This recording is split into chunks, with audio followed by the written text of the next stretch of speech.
Bob and I are going to show you 5 steps on how to overcome the fear of the unknown and take action. So this is Bob, and this blue circle is Bob's energy field. And we know that whatever's going on inside Bob's inner world is what's going to create his external, which is his reality. Bob has this dream where he wants to post content, and he wants it to go so well that he's able to quit his job and be a full-time content creator. Inside Bob's energy field, his internal world is made up of his thoughts, beliefs, and emotions that create his reality. And each dot around these emotions is how many times he's experienced that emotion or held on to that emotion. We can see from Bob's energy field that he's been on the healing journey because although he still has heavier emotions, he also has some really positive emotions that are starting to take up more of his field. Bob knows the healing journey is an ongoing process, but he can't let it stop him anymore from taking the action to get to his dream. So he's focusing today on creating internal safety. So the first thing he's going to do is reframe the negative and focus on the positive. Because when Bob starts to think about the unknown, his brain is automatically going to pull up every negative experience he's ever had with the unknown. Bob's going to let all of these thoughts and memories come up without making it mean anything and without attaching a story to it. And he's even going to look at some of it with 20/20 hindsight to understand that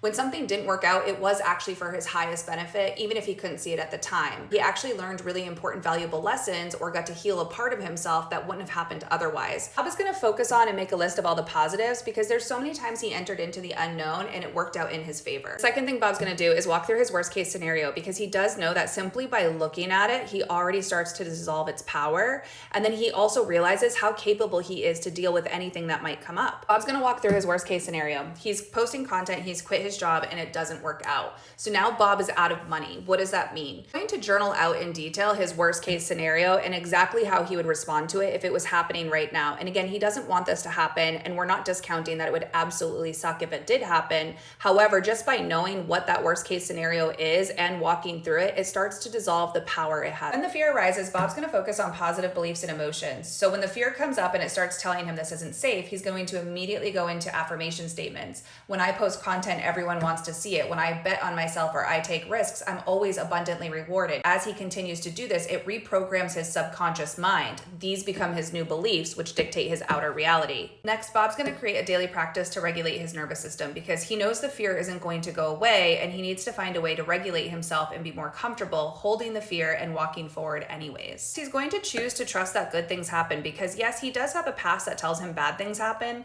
but he also knows the power of the healing that he's done and that he can now choose to trust that good things happen when he shows up for himself.